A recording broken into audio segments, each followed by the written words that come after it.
can't think of anybody that I have in my corner than you. Folks, happy Labor Day. Mr. President, it's great to be with you and with everyone who's tuning in. Rich and I, as he said, go back a long way. He's the kind of guy back in the neighborhood when you were growing up, you always knew that one person you could turn to. The one guy, woman who wouldn't turn their back to you no matter what. That's Rich. And that's all of you as well. Throughout my entire career, Labor's been with me. If there's one thing this pandemic has done, it's shown the courage, the character, and the deep love of this country that lies at the heart of working people in this nation. Let me tell you something.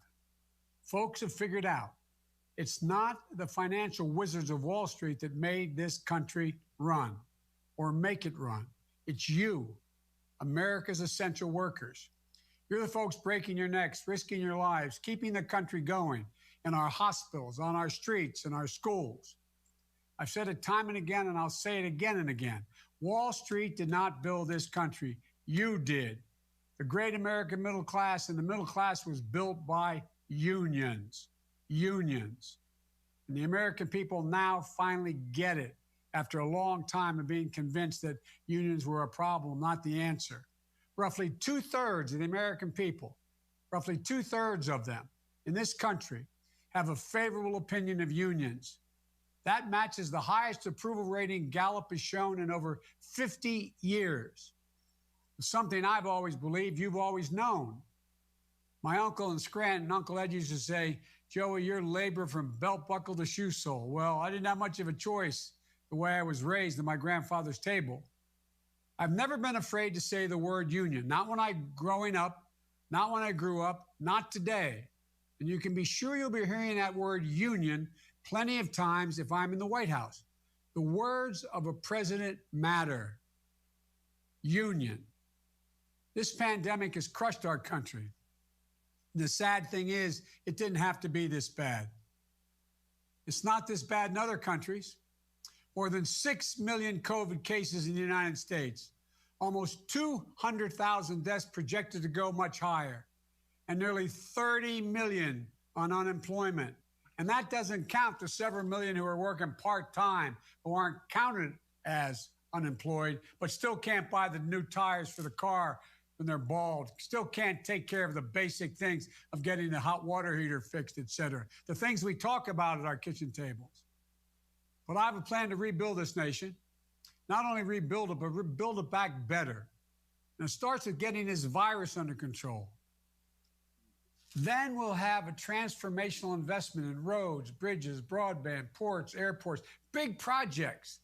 We'll put people to work right away, as well as make sure our country is ready to compete with any country in the future. We're going to make sure we pay people what they're worth. It's not enough to praise our essential workers. It's about time we start paying you. We're going to empower workers and empower unions. If I have the honor of becoming your president, I'm going to be the strongest labor president you have ever had. I'm going to make sure we enact the PRO Act, which, by the way, Trump had promised when he ran he would do, and then he threatened to veto if it got passed out of the Senate. Exactly. I'm going to hold company executives personally liable for interfering with workers who are attempting to unionize. It's not enough just to have their corporations pay a fine. If they're part of the problem, they are going to pay a personal price. We're going to have a National Labor Relations Board that actually wears striped shirts, is fair, that actually defends workers' rights. You know, if you go back to the 1930s, the purpose of the NLRB, what it states, it doesn't say Americans must merely allow unions to exist. That's what corporations try to tell you. What the act explicitly says is that the government should encourage unionization. Encourage. The only way to meet, as my dad would say, the abuse of power is with power. And the only power is organized worker power, union power, to deal with abuses. And that's exactly what I'll do as president. I promise you. We're going to make sure that anytime American government spends American tax dollars, we're going to spend them in America with American companies and suppliers supporting American workers. President Trump keeps talking about how great this economy is, how great the stock market is.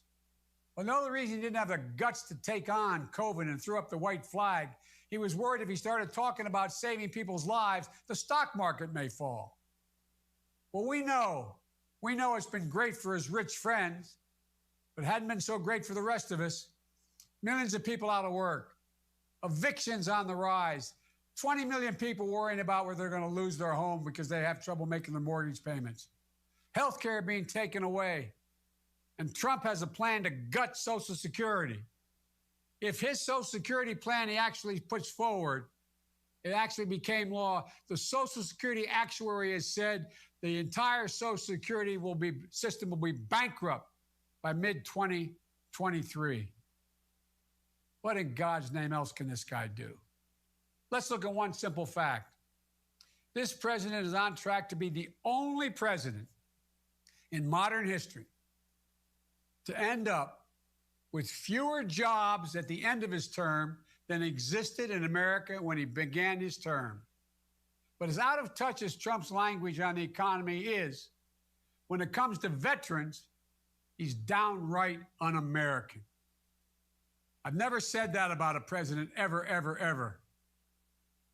But calling those who have served, risked their lives, even gave their lives to our nation, losers and suckers. These are heroes. I'll tell you something. My beau wasn't a loser or a sucker. He spent 6 months in Kosovo as assistant U.S. attorney trying to make sure that they had a criminal justice system. He's the only foreigner who has a 12-foot statue erected to him, a memorial to him because of what he did in Kosovo. Then he volunteered. He was Attorney General. He had to get special permission to volunteer to go with his unit to Iraq for 1 solid year. Won the Bronze Star, Conspicuous Service Medal, and other awards. He didn't serve with losers and suckers. He served with heroes. Exactly. He served with American patriots. And none of the veterans you know were losers or suckers. No president has ever talked about our servicemen and women in that way. And I'm sorry if I'm cutting close to losing my temper, but the simple truth is, if that's how you talk about our veterans, you have no business being president of the United States of America, period. Trump says he can't understand why people serve. Does that surprise you? Coming from a man who only thinks about what helps him? He asked, quote, what's in it for them? Does that surprise you, coming from a man who only thinks about what's in it for him? Well, he'll never understand. He'll never understand you. He'll never understand us. He'll never understand our cops, our firefighters. You know, because he's not made of the same stuff what the people who serve this nation are made of, like so many of you. You live by a code, an American code. Sounds corny, but it's real. Honor, duty, country, something bigger than yourself. He lives by a code of lies, greed, and selfishness. This is Labor Day. And we honor all that working folks have done for the people of this country. We honor you, your work, your courage, your commitment to this country. And I promise you this, if you give me the honor of being your president, you'll never have a better friend or a stronger ally in the White House. Because if I'm in the Oval Office, guess who's going to be there with me? Unions, labor, you. And Rich, the bad news for you is there's no getting away from me, pal, because I'll be coming for you. Thank you all, and I guess I'm supposed to take questions somewhere along the line here, but yeah. Thank you, thank you, thank you. Well, thank you, Mr. Vice President. And now it is the time for our questions from union members all across the country. Can we roll the first video, please?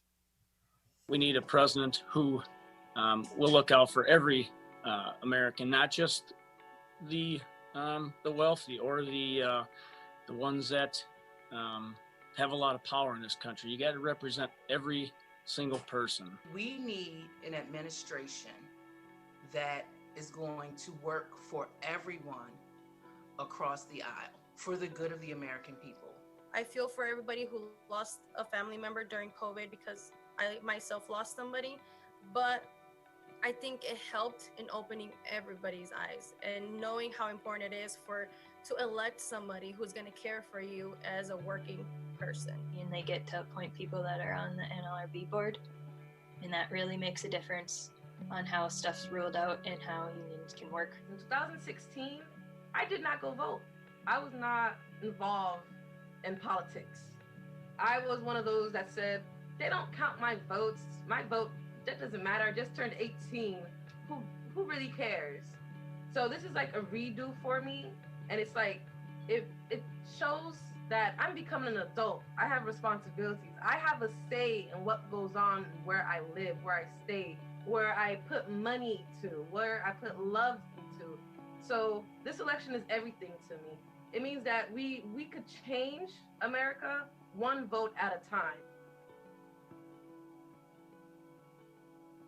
My name is Rebecca Vadrine, and this is my question. As a Black woman in America who's worked with union jobs and non-union jobs, I know that there's 60 million Americans saying that they would vote for a union today. And I would like to know, what will your administration do to help them give them that chance? Thank you. Move it up here. You know, there used to be a basic bargain in this country. Workers shared in the wealth their work helped create. If it didn't go well, they shared in the losses as well. But that bargain's broken. CEOs are more beholden to shareholders than workers. Instead of boosting wages, they're increasing stock buybacks and their own pay. 30 years ago, the average CEO, Fortune 500 companies, made 58 times the average worker's salary. Today, 30 years later, it's 278 times. What in God's name happened in the meantime? And this pandemic has reminded the nation, we literally couldn't survive without the healthcare workers, the first responders, the grocery clerks, the meat packers, the sanitation and transit and postal workers who put their lives on the line for this country, and many of them lost their lives. People all across our country have a new appreciation for just how essential you are. And they have a new appreciation for how essential unions are as well. Unions are why so many today have health insurance and sick leave, why so many have a voice in the workplace and in our democracy. Unions are why the CARES Act included worker protection, and why the HEROES Act, which the Senate hadn't acted on yet, would require OSHA to boost safety standards. But unions shouldn't have to go it alone. American workers deserve a partner in the White House, a president who's on their side. You know, Trump talks a big game, but let's look at the facts. He threatened to veto the PRO Act, continuing to make it harder to organize on the job. He let federal contractors double. He talks about what he's done now, right? And trade. He let federal contractors double offshoring jobs in their first 18 months, in his first 18 months in office. He gave big tax cuts to corporations without making them bring jobs home. He raised taxes for union members by ending deductions for union dues. The list goes on and on. American workers are the very best in the world. We can outcompete anyone, period. And you deserve a president who fights like the devil for you, the way you do for us. That's why I've been trying to do my whole life. As president, I'll fight to pass the PRO Act and crack down on employers who try to block unions, and go further by holding executives accountable for labor law violations, including jail time if they're prominently involved in breaking the law. Pass a Public Service Freedom to Negotiate Act to guarantee every sector of worker has the right to bargain. Strengthen and enforce labor standards, including Davis-Bacon wages, plus a $15 minimum wage, overtime pay through OSHA, tougher OSHA. And by the way, you're the only guys fighting for people who aren't even members of the labor union. You're fighting for workers who aren't even your members by a $15 minimum wage. ban right-to-work laws, and stop employers from misclassifying workers as contractors to avoid paying benefits. Give independent contractors and gig workers the right to organize. And pass the Butch-Lewis Act to protect every worker's pension and make sure that sacred promise of a secure retirement is honored for everyone.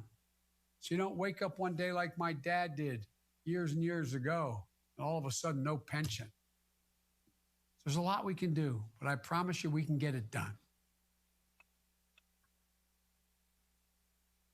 Thank you, Mr. Vice President, and we look forward to bringing the PRO Act to your desk next year.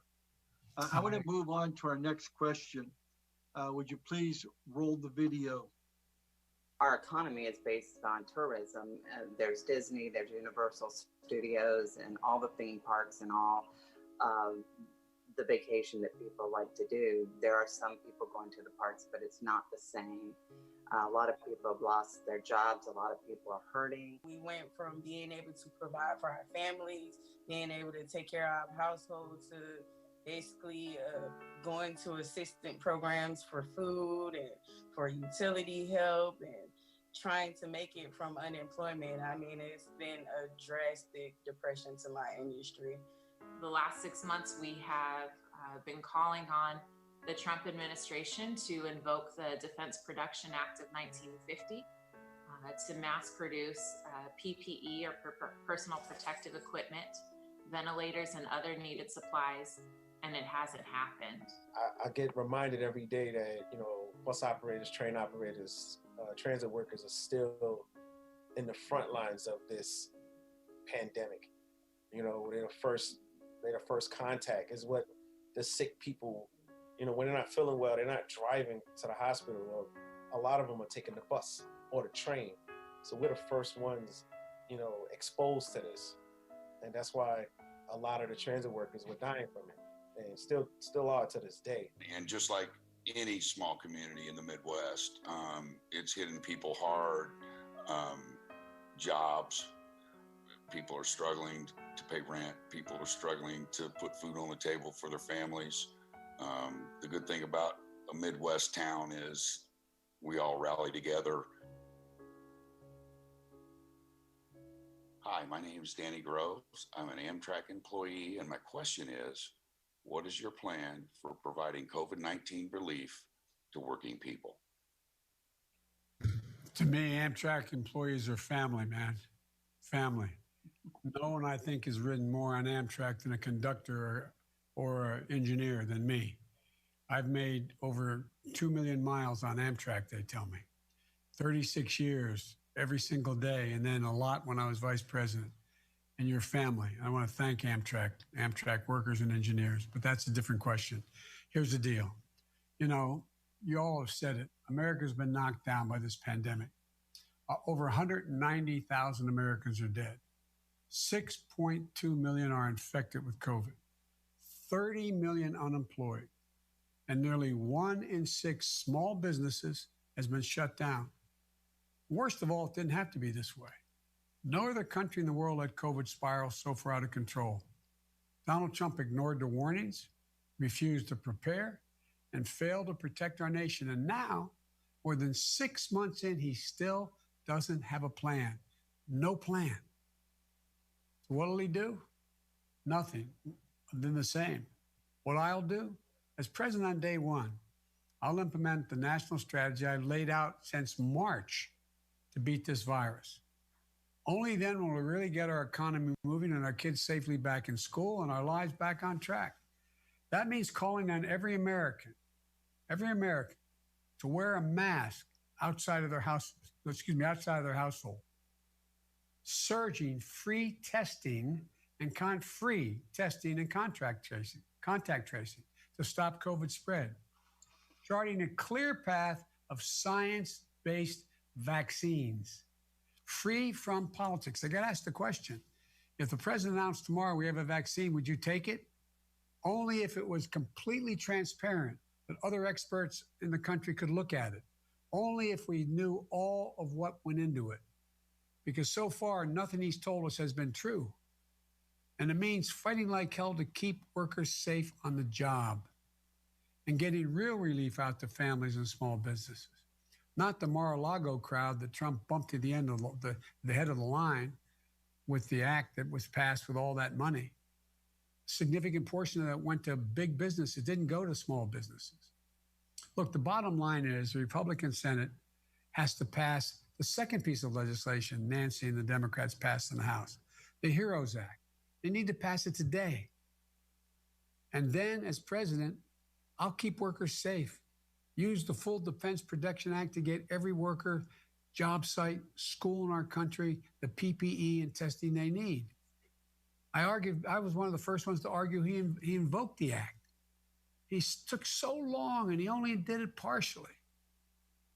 Require OSHA to boost safety standards. Rehiring the investigators that Trump let go. Protecting whistleblowers. Extending OSHA coverage to all, and I say all, public employees. Provide paid sick and emergency leave for everyone, whether you work at a big company or a small nonprofit. Keep families whole. Expand PPP. Require companies that get bailouts like airlines to keep workers on the payroll or they don't get the bailout. No more no strings attached money.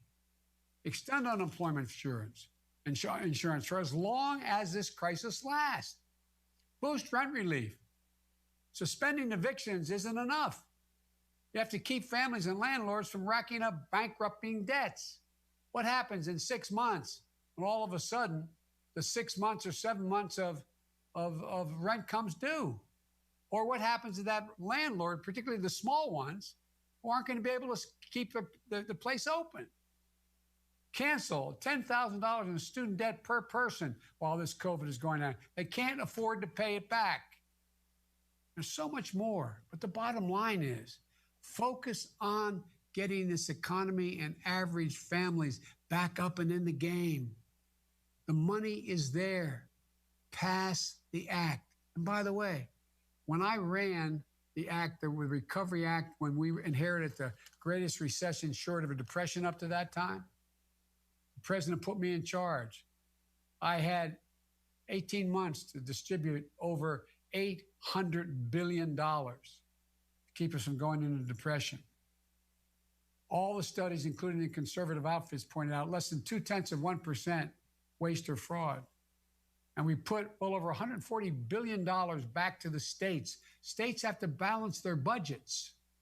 The reason the federal government doesn't have to is to deal with crises like this. What happened? We kept tens of thousands of school teachers, firefighters, law enforcement officers, sanitary workers, the essential workers on a job. Already we're in real trouble, the layoffs that are occurring. He has no sense of it. And he must agree with Mitch McConnell, who says, let the states go bankrupt. Mm-hmm. Okay, Mitch, let's see what happens when that happens. Anyway, I could go on. I apologize, but there's so much we can do. Thank you. Thank you, Mr. Vice President. And I promise you, the labor movement will not rest until the HEROES Act is the law of the land. I promise that to you. Let's move to our final question. Would you please roll the video? Mr. Vice President, the COVID-19 pandemic and the nation's response to it has highlighted the already existing, but often too ignored, systematic inequalities with America's education system. This organization isn't going to make 4 more years if Trump gets another term. When COVID first hit, there was the thought that the Postal Service had lost so much mail volume that we may run out of money, sometime over the summer. This is like back in March and April when we were talking about the Postal Service could run out of money sometime between June and maybe September. That was very worrying because if the Postal Service runs out of money, we had no idea if we were going to get paid, if our benefits were still going to be up, or whether we were going to be forced to come to work. I have a 21-year-old son, and personally, the election is about his future. My name is Keitha Otis, and I would like to know, what would you do to protect our public schools, our public services, and public service workers. Thank you. Keitha, thank you. Thank all of you. You know, first, I want to thank every public employee watching for your courage. And I mean that sincerely. The past 3 months, you fought the daily pandemic without enough supplies or support from your government. The whole country owes you. We have to do a lot more than just praise you. We have to make sure you can stay working and protected, and we have to pay you fairly. But this pandemic has slammed states and cities with rising costs, shrinking tax revenues, and Trump passed the buck, turned his back, and stuck states with the bill. If you notice, he says it's not my responsibility. What in the hell is his job if it's not his responsibility? So I say it again. The Republican Senate has to do its job. Pass the HEROES Act now, so painful cuts don't have to take today's crisis and make it even worse. Already, there are 1,100,000 state and local employees have lost their job. 1,100,000 because the states don't have the money to keep them on a payroll. 50% more than did in the whole Great Recession. And economists say there's worse to come. It's past time we get state and local governments the funding they need to keep millions of teachers and cops and firefighters, mail carriers, bus drivers, sanitation workers, and more on the job. And by the way, you know, bus drivers, they're the folks who are catching COVID. People getting on the bus without the kind of protection that is needed. People getting on the bus where bus drivers have no option. I could go on, but I won't. It just makes me angry. You know, as I said, when I ran the Recovery Act, we made sure we got $144 billion to state and local governments. And it's long past time to get the post office the $25 billion in emergency funds it needs to keep running. You know, one of the reasons why he doesn't want to do that, he wants to make sure those mail-in ballots don't get where they're supposed to get. He's trying to kneecap a core American service. First Postmaster General, Benjamin Franklin.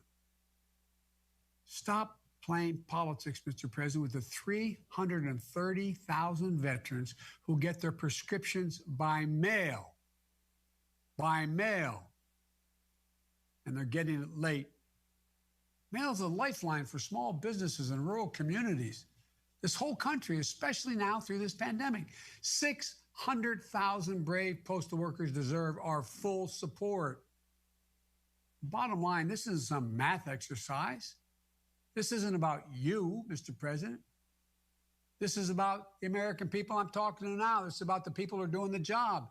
It's about all of you listening, your jobs, your communities. Now more than ever, you deserve better. We should all be taking this fight to Trump and to McConnell. Make them stop playing political games with the heroes who really are keeping this nation going. And then as president, I'll guarantee all workers have a right to collectively bargain.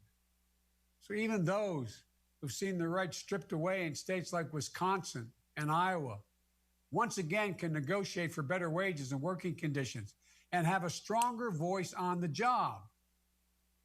People are dying, out of work, afraid for their children. The clock is ticking. We have to give workers the power to make their families whole and make them whole now. People are getting killed, figuratively, literally, across the board. Folks, look, in spite of all of this, I've never, Rich, been more optimistic than I am today. It's the confluence of the COVID crisis, the phenomenally negative impact on the economy, and the systemic racism have added up and taken the blinders off of millions and millions of Americans, saying, oh my God, I didn't realize the reason I could stay home safely was because of that person breaking their neck, risking their lives, and some losing their lives. I didn't realize that there are people in operating rooms and nurses that in the very beginning had to put on plastic garbage bags because they couldn't find protective gear they needed. I didn't realize. They now realize. They know what you all have done for the country. And they're ready to step up. We don't have to punish anybody. Just make sure everybody pays their fair share and everybody gets their fair shot. And then with my dad, Richard, heard me say this 100 times. When my dad had moved from Scranton when there was no work down to Wilmington, Delaware, and finally be able to, we moved in with my grandpa, like a lot of people had to. I'm not unique in this regard. My brothers and sisters aren't either. I remember him coming up the stairs saying, honey, we can't live in this apartment anymore. And you can't go to school. You can't play in that little league team. You're gonna go home and live with grandpa. And it must have been hard for my dad to walk into my grandpa's pantry, a man with 4 sons and lost one in World War II and a daughter, and saying, Ambrose, can I leave the kids with you? It's only gonna take me about a year, but I'll come home every weekend. It's only 157 miles. A lot of people have made that longest walk up a short flight of stairs to tell their kids that they can't stay in the same school, can't play in the same club. They're gonna have to move. Well, when my dad moved, he got a job cleaning boilers in Wilmington, and we moved into a apartment complex, and we finally, after 4 years, able to buy a small home, we're happy. Nice middle-class home, 3-bedroom home, 4 kids and a grandpa. And we were happy. I sometimes look back and wonder how my parents did it with those very thin walls. But my point is this, we did fine. My dad used to always use the following phrase, and I'll end with this, I promise. He said, Joey, remember, he told me and my siblings, Joey, remember, a job's about a lot more than a paycheck. It's about your dignity. It's about respect. It's about your place in the community. It's about being able to look your kid in the eye and say, honey, it's going to be okay, and mean it. And mean it. It's about your dignity.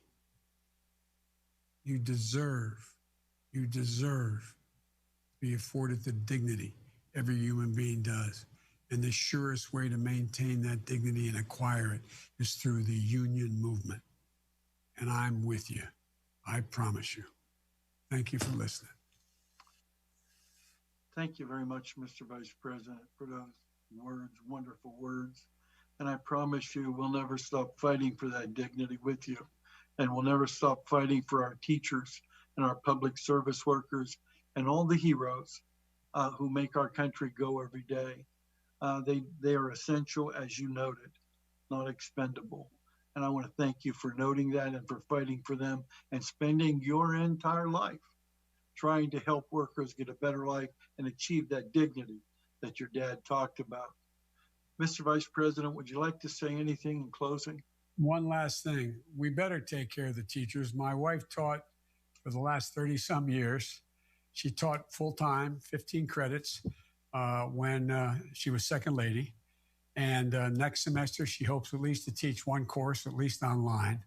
So, and we're already short about 125,000 teachers. And if we don't do something about it, it'll be close to 250,000 teachers by 2023. And that can't happen, because if it does, I'll be sleeping alone. I'll be on my own. I need help. So all kidding aside, there's so much we can do. And I can't do without you, Rich. And I really appreciate your friendship. Thank you, everybody. Happy Labor Day. It's going to get better. Mr. Vice President, Godspeed and good luck. We want to thank you so much for caring, and not just caring about workers, but making a lifetime endeavor out of fighting for those same workers. You've been a friend to workers your entire career. And from the bottom of my heart, I want to say thank you for that. And for all of you out there that joined us, I want to thank you for joining us today. And I want you to have a very, very happy Labor Day. And then please go out and vote. Our country depends on it. God bless. Thank you. Thanks, Rich.